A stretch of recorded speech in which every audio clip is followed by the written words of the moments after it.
Hi, I'm Nels Jensen with the Business Press. We are here at the International Trade Expo at the Ontario Convention Center. We've just concluded the program. We're going to have a couple more interviews with you. And first, we're going to start with Noel Massey, who was just honored as an international trade leader. I was in an event at Cal State last week where you were honored as well. Thank you. Like the accolades keep coming your way. Obviously, UPS has been an international trade leader in this region. Yeah, we like to think so.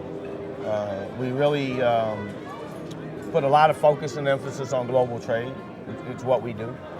If our clients grow, then so do we. It's just a natural outgrowth of what we do. Right. And the idea of having a built-in consultant and partners, you know, you can learn a lot from multinationals. Like I've heard people talk about, well, if you just follow Starbucks, they do the demographic, you know, research before you. If you know they're on a corner, you know there are a certain set of circumstances that exist and there's a reason why they're there. Sure. Likewise, companies that are looking to go international could be looking at companies like you for advice, since obviously you've been there, you've done that. I think that's a smart thing. I mean, quite frankly, most companies fail to try to go international. Generally, if it happens, it was an accident. They have a website, they have a product, golf club, pillow, quilt, and other countries will just start buying the product.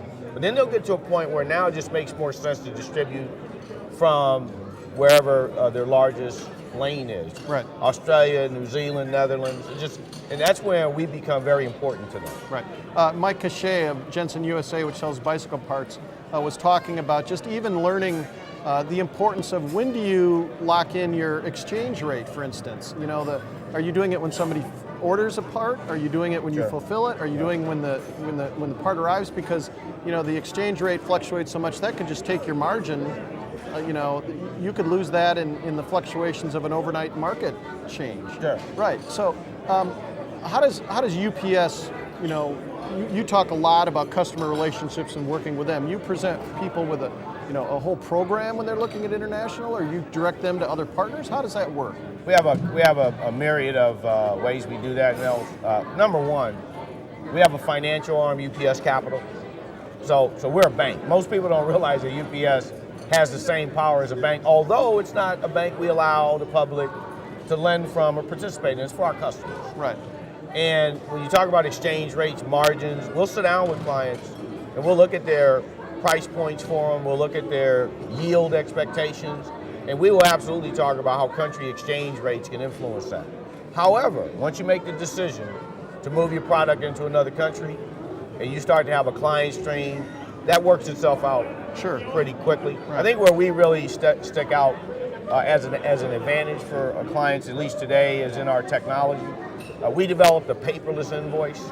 And invoicing has always been a problem with international business. You know, it can be just very, very cumbersome. We developed, along with U.S. Customs, a paperless invoice. So what does that mean? It means that in a short order, a client can sell a product from the U.S. into Cambodia, and it'll clear the borders, and all the costs and all the landing costs is already understood by both parties before the product ever shows up. So there's no confusion about what the price is, when it's going to arrive, and that was a pretty revolutionary component. We're the only licensed broker as a transportation company in the world, and that's big. Sure. And when we went after that license, and we worked with the Department of Commerce to get that license, it was with the vision of knowing that global trade is really the horizon we have to pay attention to. Sure. And the Inland Empire, you spent 5 years here in the Inland Empire before heading over to the LA office, but seems like we just have a lot of capacity. Seems like we would have a bright future as a potential incubator and producer of goods that could be exported. It just seems like we have a lot of elements in place that could allow that to happen. Certainly other challenges, but what's your view,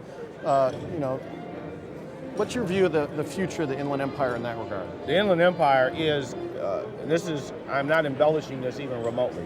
The Inland Empire is one of the great network distribution points in the world, not the United States.